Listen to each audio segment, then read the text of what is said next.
সুপ্রিয় শিক্ষার্থী, আমরা শিখেছিলাম বা জেনেছিলাম প্রেজেন্টেশন সফটওয়্যার সম্পর্কে বা উপস্থাপনা সফটওয়্যার সম্পর্কে এবং মাইক্রোসফট পাওয়ার পয়েন্ট যেটি একটি প্রেজেন্টেশন সফটওয়্যার। আমরা বিগত ভিডিওতে শিখেছিলাম কিভাবে একটি পাওয়ার পয়েন্ট ফাইল তৈরি করতে হয় এবং আমাদের বইতে দেওয়া যে পদ্ধতি বর্ণনা করা রয়েছে এটি হলো মেথড 1। কিন্তু আমরা ভবিষ্যতের জন্য এইবার আমরা মেথড 2 ব্যবহার করে একটি পাওয়ার পয়েন্ট ফাইল তৈরি করব, সেটি রিনেম করব এবং একটি নিউ স্লাইড নিব। মেথড 2 এই পদ্ধতির নাম হলো ইউজিং স্টার্ট মেনু, অর্থাৎ স্টার্ট মেনু ব্যবহার করে কিভাবে একটি পাওয়ার পয়েন্ট ফাইল তৈরি করা যায়। চলুন শুরু করা যাক। প্রথমেই আমাদের স্টার্ট মেনুতে বাঁ দিকের কোণায় খেয়াল করুন, আমরা জানি এটি উইন্ডোজ আইকন এবং এখানে ক্লিক করলে যে মেনু আসে সেটিকে বলা হয় স্টার্ট মেনু। আমরা ক্লিক করলাম, দেখুন আমাদের স্টার্ট মেনু ওপেন হয়েছে।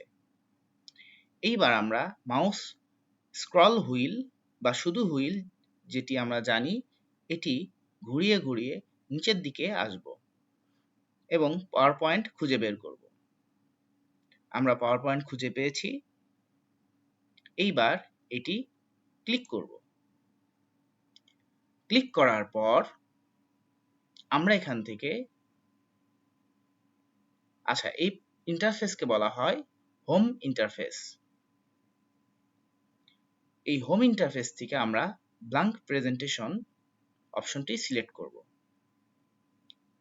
করার পর আমাদের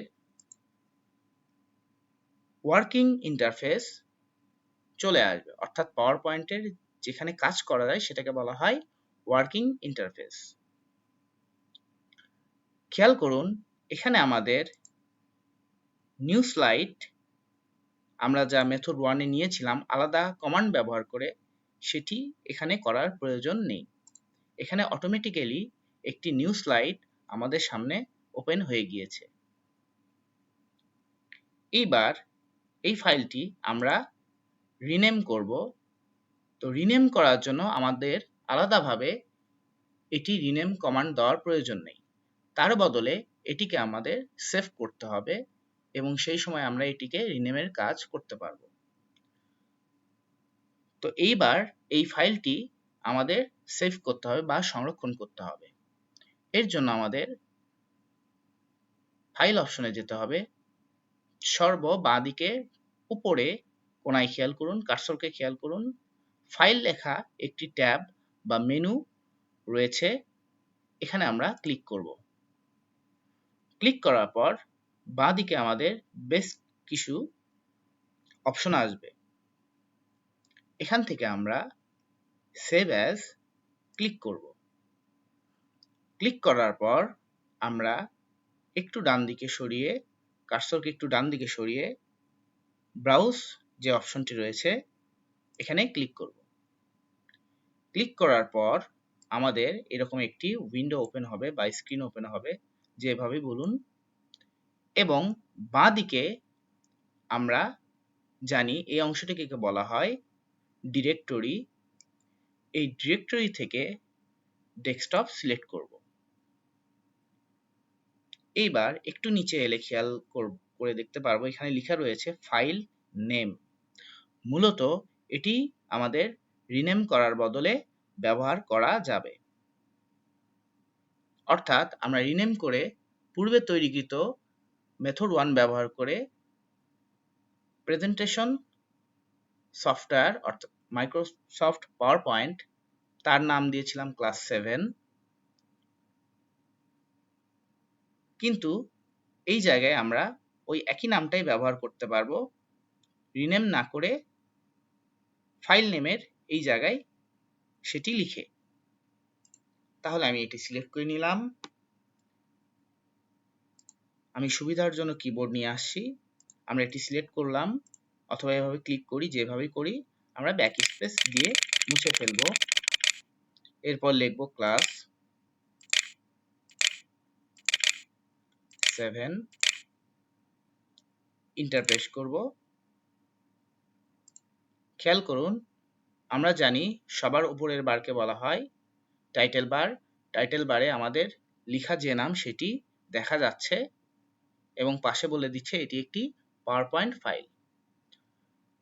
আমরা কোথায় সেভ করেছিলাম? ডেস্কটপে। চলুন গিয়ে দেখি আমাদের ডেস্কটপে এই ফাইলটি তৈরি হয়েছে বা ক্রিয়েট হয়েছে কিনা। এটিকে আমাদের আর প্রয়োজন নেই, আমরা এটা ক্লোজ করে এই সফটওয়্যার থেকে বের হয়ে আসব। দেখুন, আমাদের বাঁদিকে ক্লাস 7 নামে একটি ফাইল তৈরি হয়ে গিয়েছে।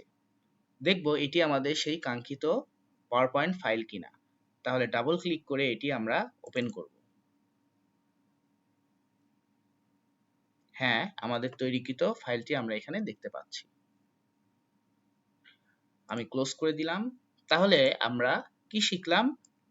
মেথড টু ব্যবহার করে অর্থাৎ স্টার্ট মেনু ব্যবহার করে কিভাবে একটি পাওয়ার পয়েন্ট ফাইল তৈরি করতে হয়, এবং এটিতে সুবিধা হলো আমাদের এখানে রিনেম করার কাজটি আলাদা করে করতে হয় না, এবং নিউ স্লাইড যেটি আমরা মেথড 1-এ নিয়েছিলাম সেই কমান্ডটিও ব্যবহার করতে হয় না।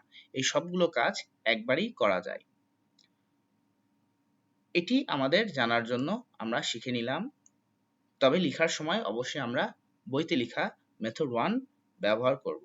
অর্থাৎ আমাদের বইতে দেওয়া যে মেথডটি রয়েছে অর্থাৎ নিউ অপশন ব্যবহার করে Microsoft power point presentation file তৈরি করা, সেটি আমরা তৈরি করব। অর্থাৎ সেভাবে তৈরি করব এবং যেভাবে রিনেম করা আমরা শিখেছি সেভাবে রিনেম করব। অর্থাৎ মেথড 1 এর ভিডিওতে যেভাবে আমরা রিনেম করেছি সেভাবে রিনেম করব এবং নিউ স্লাইড কমান্ড ব্যবহার করে একটি নতুন স্লাইড নিব। পরবর্তীতে আমরা পরের কাজগুলো ধাপে ধাপে শেখার চেষ্টা করব। সে পর্যন্ত শুভরাত্রি।